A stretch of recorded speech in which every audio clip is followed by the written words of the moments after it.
On est d'accord? Ok. Alors, vu vous avez été présenté, on a été présenté, je vous propose de rentrer directement dans le vif du sujet. Patrick, peux-tu nous représenter rapidement ce que est l'ESA? Alors l'ESA, c'est 1500 alternants qui sont formés chaque année, dont des accords avec l'Université de Coventry à Londres, ce qui fait qu'on a des programmes en alternance qui vont du BTS au Bac plus 5. On développe également de la formation continue, puisqu'on pense qu'on est dans une évolution très, très rapide avec l'arrivée de l'IA. Et puis, on fait une différenciation également, surtout par le fait que nos enseignants ne sont que des professionnels, des dirigeants, des managers, des techniciens de haut niveau. C'est quoi le positionnement particulier de l'ESA par rapport aux autres écoles de formation, les business schools et autres? Alors, l'avantage d'une structure comme la nôtre, c'est que déjà les enseignants, comme je l'ai dit tout de suite, ce sont des professionnels. On est spécialisé dans l'assurance et dans la banque, donc ce qui fait qu'on répond véritablement aux besoins des partenaires que sont les courtiers, les compagnies, les mutuelles, les agents généraux. Donc on colle véritablement aux besoins. C'est pour ça que nos programmes sont adaptés en permanence à l'évolution du marché. Très bien. Heidi, en tant que représentante de Planète CSCA et dirigeante d'entreprise, tu attends quoi d'une école de formation spécialisée dans l'assurance? Qualité, réactivité, compétences, un livrable efficace et pragmatique. D'accord. Alors, après, on a bien compris que vous étiez alignés, tous les deux, je pense, hein, autrement vous ne seriez pas là avec nous. Ça, c'est dans la théorie, mais dans la pratique, Michael, tu peux nous en dire un peu plus? Oui, allez, trois mots: acculturation, sensibilisation et implémentation. Si on parle plutôt au nom de l'École supérieure d'assurance d'intelligence augmentée déjà. C'est-à-dire on est plutôt dans la phase aujourd'hui d'acculturation et de sensibilisation aux outils auprès des collaborateurs. Tout type d'outils? Oui, tout type d'outils. Et on voit surtout que ça répond à des besoins. Si je donne des cas très, très pratiques, on cherche toujours à dire quels sont les use cases dans l'assurance, etc. Mais avant d'aller dans des use cases, il y a déjà comment je forme mes collaborateurs, comment je leur explique ce que peut leur apporter cette intelligence. Un copilote, hein, c'est pour ça qu'il porte très bien son nom là, du côté de Microsoft. On a le droit de donner les marques, donc ça va. Mais voilà, acculturation, sensibilisation, et ensuite c'est comment je l'implémente dans ma boîte. Donc là, tu fais un zoom sur l'IA. Mais Heidi, le métier de courtier, ça ne s'apprend pas à l'école, de mémoire? Alors non, ça ne s'apprend pas à l'école. Ça se transmet beaucoup. C'est un apprentissage de terrain. La force de l'ESA, elle est au moins à 3 niveaux.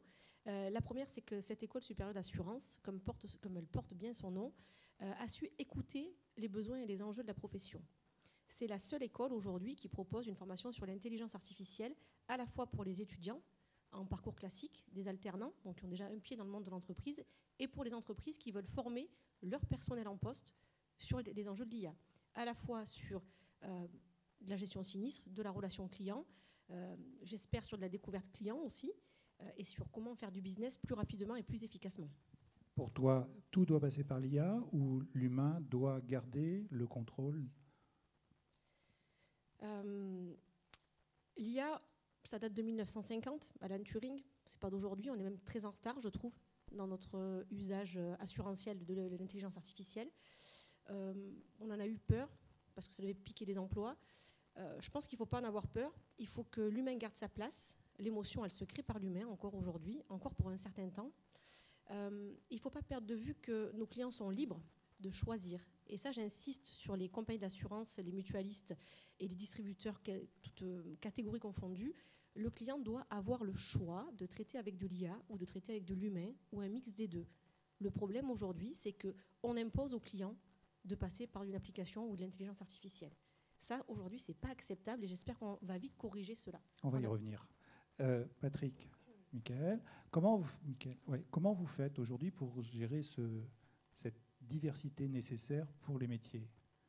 Parce qu'aujourd'hui, n'importe quel jeune a, on va dire, chien GPT, pour ne pas le nommer, dans sa poche, sur son téléphone.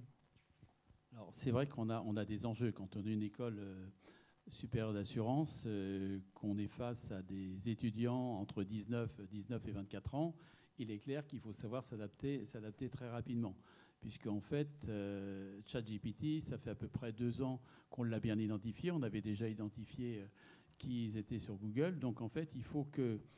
Moi, je crois qu'à un moment, une grande école publique avait dit on ne veut pas que nos étudiants aillent sur ChatGPT. C'était un débat qu'on a eu en comité pédagogique. Et la majorité du comité pédagogique a dit non, il faut y aller à l'IA, on ne peut pas aller contre l'évolution. Donc aujourd'hui, ce qu'il fait, c'est que également les cours magistraux ne sont plus réceptifs, entre guillemets, par les étudiants. Donc on va sur des business cases. C'est-à-dire qu'en gros, il faut donner de l'idée, etc. Donc on a une véritable évolution.